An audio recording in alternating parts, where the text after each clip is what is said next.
Good morning, dear audience of today's Brace Virtual Leaders Conference. Mr.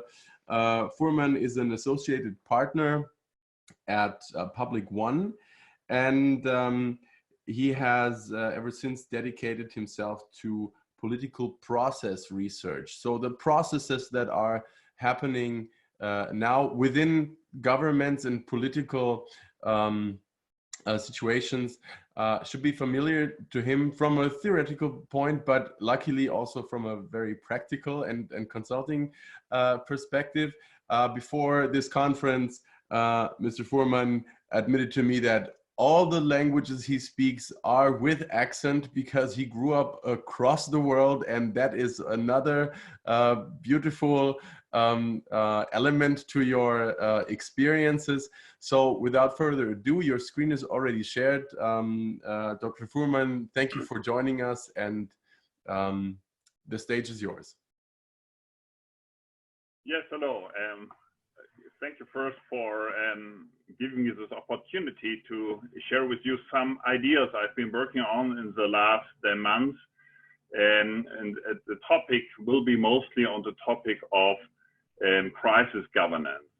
And so on the question of how can we activate the potential of a society or of a company to really tackle a crisis.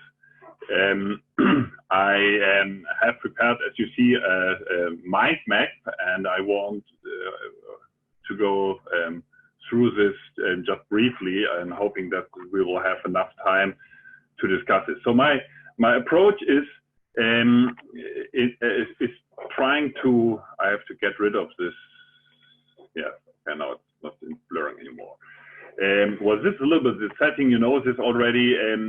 My topic is reinventing emergency response plans on the fly. I like this very much because I think really we are living in agile times. And in my words, I would call this now mastering Corona through agile crisis governance. Also because this picture, you know, when in a cockpit as pilot, you have to call brace, brace. Then I think it's already too late. That's why my approach is a little bit starting more earlier than just before grounding your plane. Yes, well, this is a little bit about my person, and I think I can stick very well to what we just heard, because Martin, what you're doing is a great job, and I think what I will be presenting is just in the same like storyline.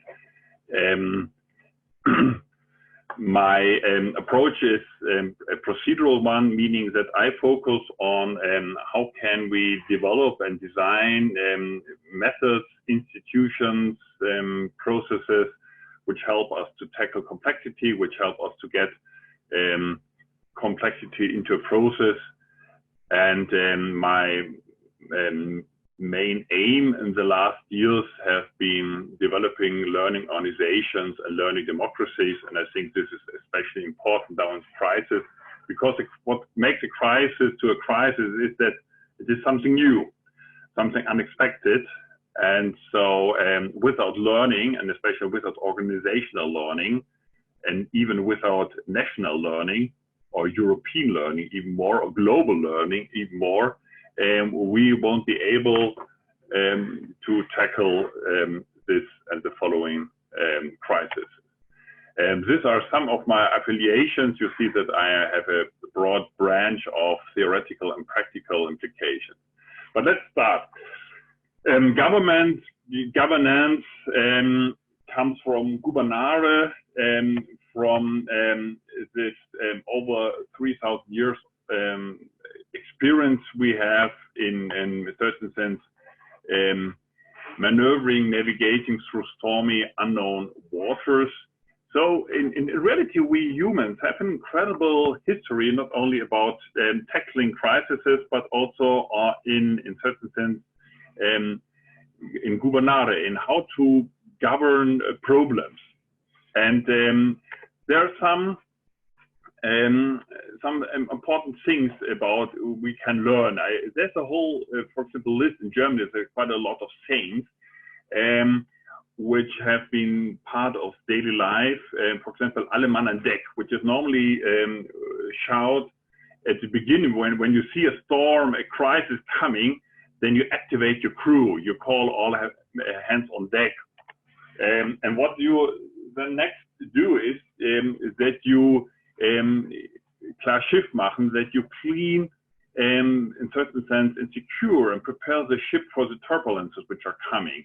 So there's a lot of principles. I think we already in certain sense have inherited from thousands of years of experience. It's interesting really that our modern concept of government comes from sailing, from going out into the sea, because this was the first times in humanity that the traditional ways of certain sense leading did not fit anymore.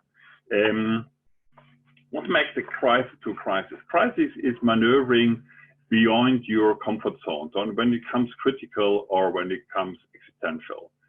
So a crisis starts when your resources and established procedures won't help you enough or anymore.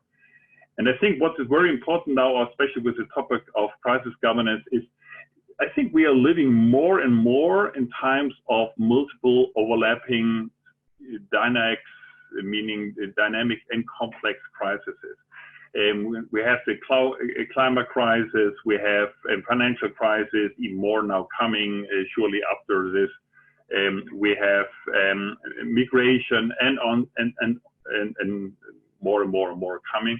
So I think it is very important to gain competencies in crisis governance on all levels. And you see the governance is similar to the definition of crisis. In certain sense, it is functionally analog. Governance is solving problems beyond your own resources and capabilities. So I tell my students regularly, when you can solve a problem just with power and money, do it.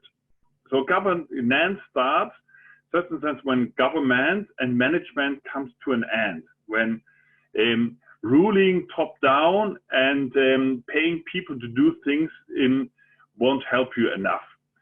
So a crisis governance activates and coordinates the co-creative potential of an organization, of a community.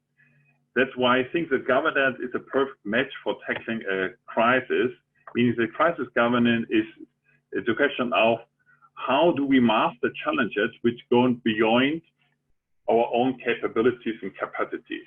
How can we unleash and coordinate the power of cross-sectoral co-creativity? These are very, buzzy words, but I will later on explain this in some examples. And how do we get, this is maybe the most important thing, how do we get from a reactive crisis management mode? This is a normal thing. When you certain fall into a crisis, how we say in German, then you are first at the beginning, you are passive. Something is happening with you. And so you try to react on this. And I think the important thing is how to get out of this reactive into a proactive and at the end even a co-creative governance mode.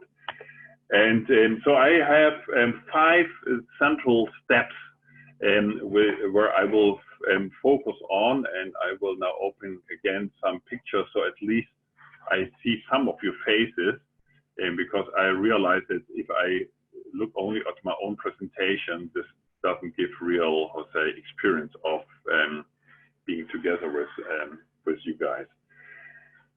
So maybe many of these points are familiar to you. So if there are, you maybe just can, I don't know, make like this, and then I can skip them. But the most important point is that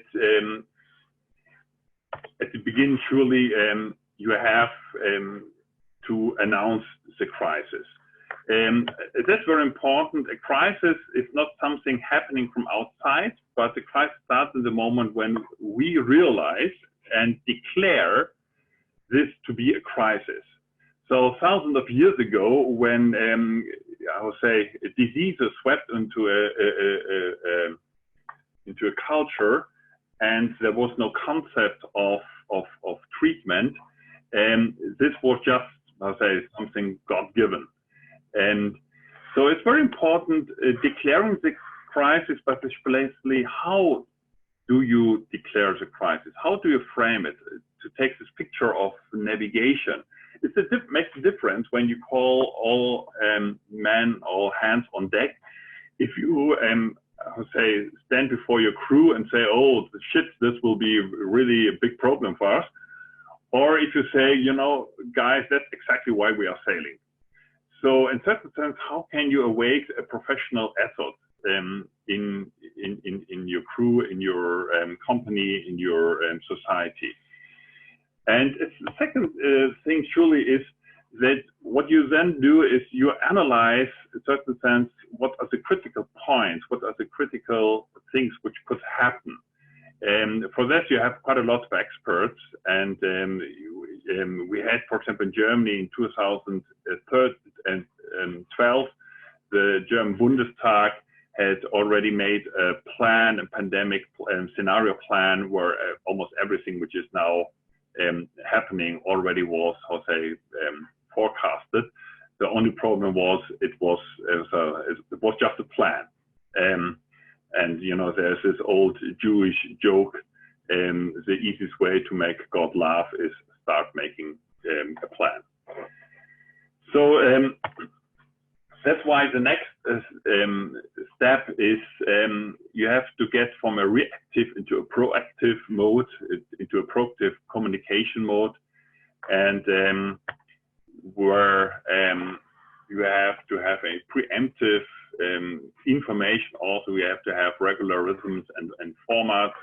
You have to maintain a balanced communication practice, for example, to prevent circulations and to counteract rumors, which is normally the first things which happen if deeper going crises are happening. But also very important, you have to win the heart and the hands of your crew. That's what I was, you know, trying to tell you also before in the reactive preparation, that you really have to frame and say, you know, that's, you know, we are Czech, we are Germans, we are Hungarians, we have, how to say, survived so many crises, and we will tackle this too. I think that's very important. The next field, and I think also this has been done, but not so well, at least in Germany, is making clear what's really at stake, what are really the tasks which have been done. You know, surely we all knew that masks and respirators will be critical, and we must find very fast ways of getting many of them together. But there was not a really good information politics. What is really, I'll say, underway? What is, you know, undertaken by the state? So there was not really a big trust that all the resources, for example, of the German or the European, I think, would be much better if we would have much strong European coordinated, I'll say, politics. Of, you know, building up resources to get this critical infrastructure in place.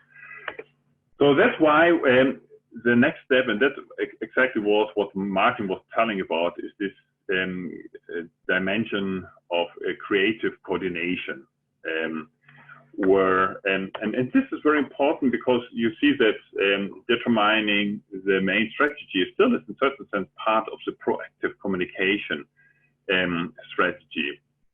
In German, there's this concept of auftragsgebundene Führung, which means that only if you have a strategy which is widely understood and known, then you can empower, in a certain sense, you know, and set free independent actions, like, for example, Martin was telling from the Czech Republic.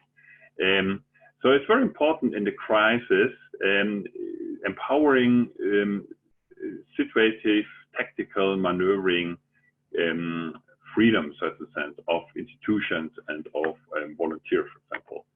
Why? Because we surely need out-of-the-box solutions, but for this, you need to have also new methods. And in Germany, for example, there was this hackathon where I also participated. Almost 40,000 people participated in this hackathon of the German government. And one idea, for example, was developing tracing apps. But it was really well coordinated. It was a big, how to say, chaos. Everyone could do anything.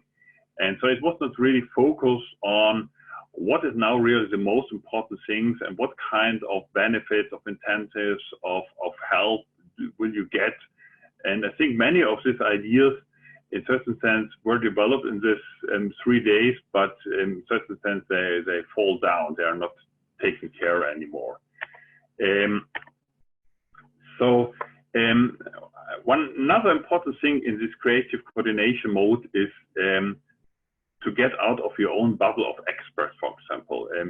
Surely at the beginning, it's very important to have this classical, virologists and epidemiologists.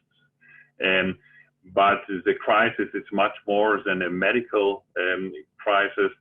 And so you have to incorporate, thinkers from the outside, from certain sense, cross-thinking. You have to have teams which are, mixed and very mixed, and you have to have even some crazy, white card joker guys in it.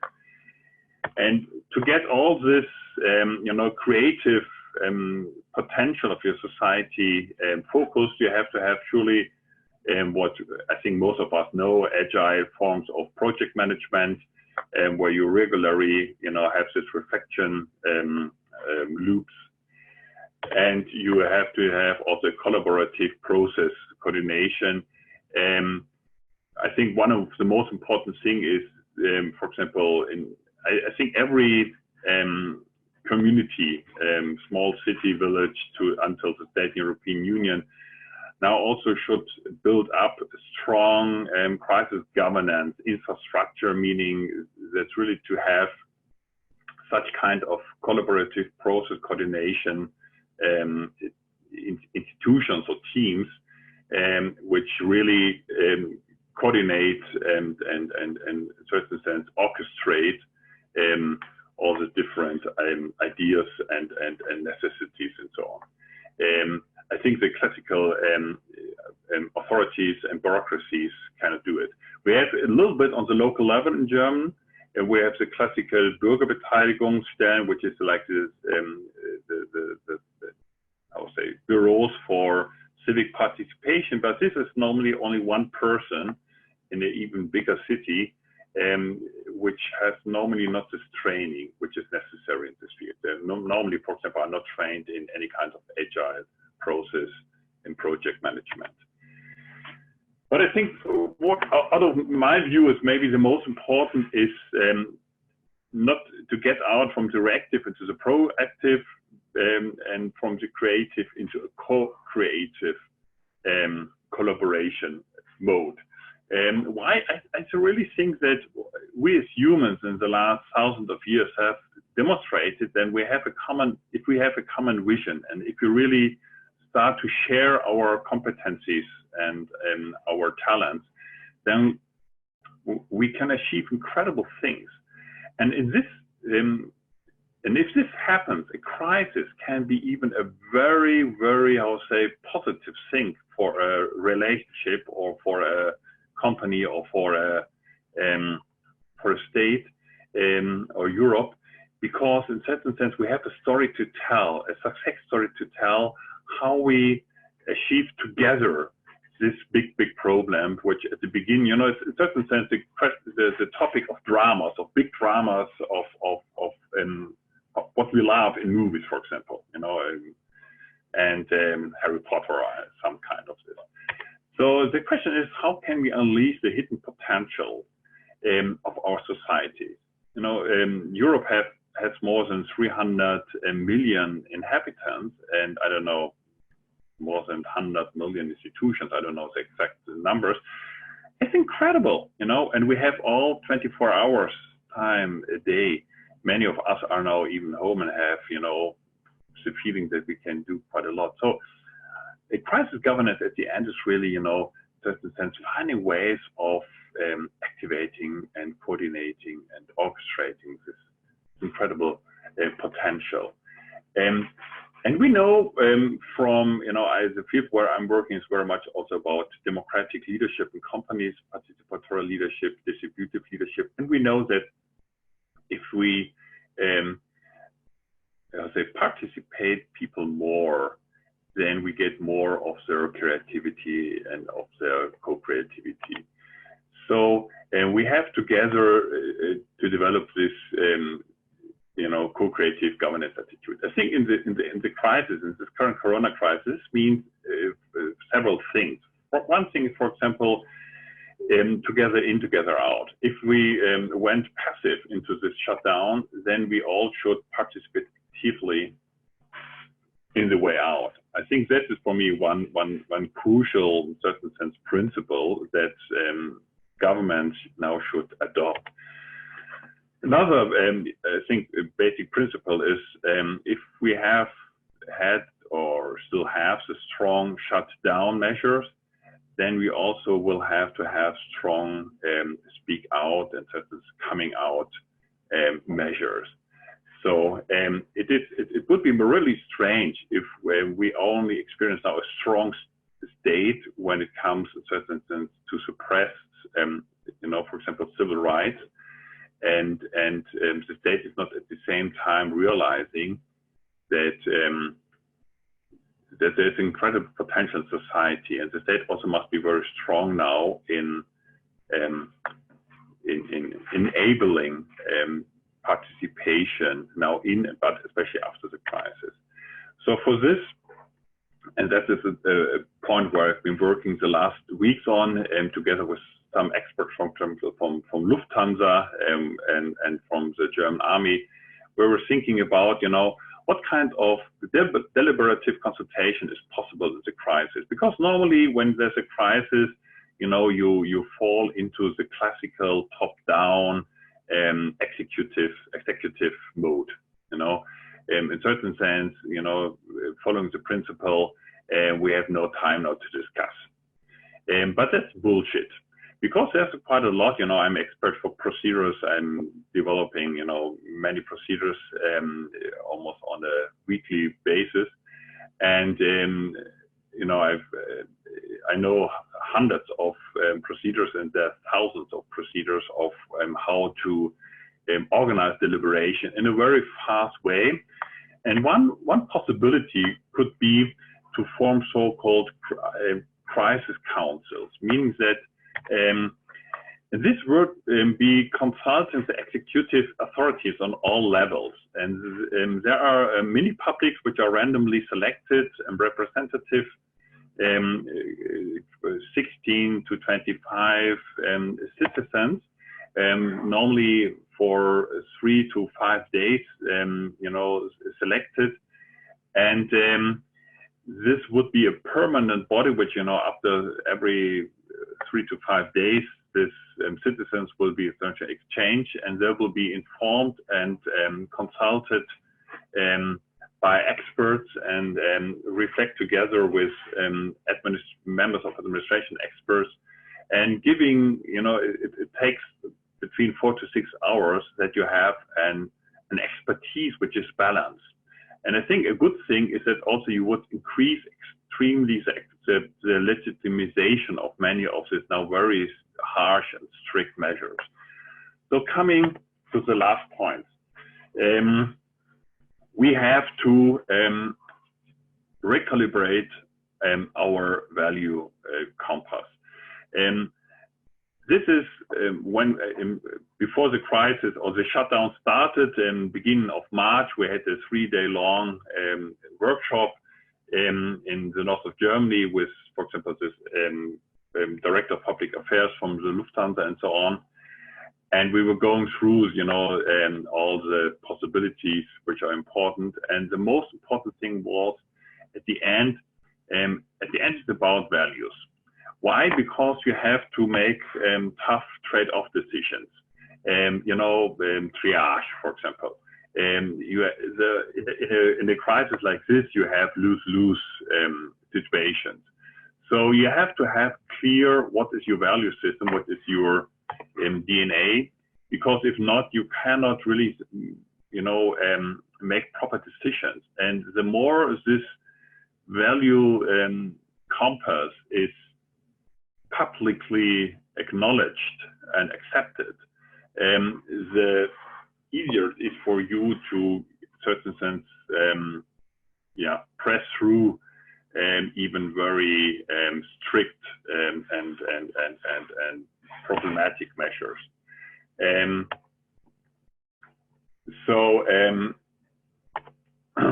This is important, not only now in the crisis, but also after the crisis. Why? Because I think, and we think, and this was already now the topic with Martin also, maybe the real crisis will be coming after this crisis. There are three modes of crisis governance. Before the crisis, in the crisis, and after the crisis, and these are overlapping. And after this crisis will surely be in and before the next one. We already know that, like I was telling, we are in the current crisis mode. And so one central question is already what can we learn now in the crisis for this crisis, but also for the next one.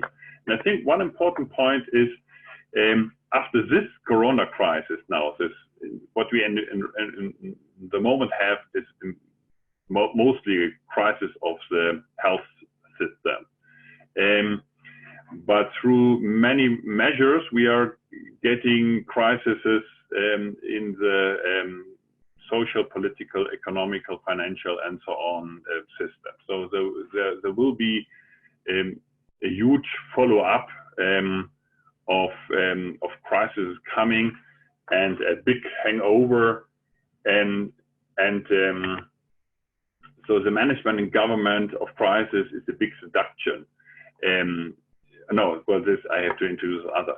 And what is a big danger which lies inherently in management and government of a crisis? It is that in the crisis, normally the executive bodies have the right to, as I say, rule directly. There is a big danger of certain overdrawing drastic measures. It's a little bit can be like a drug.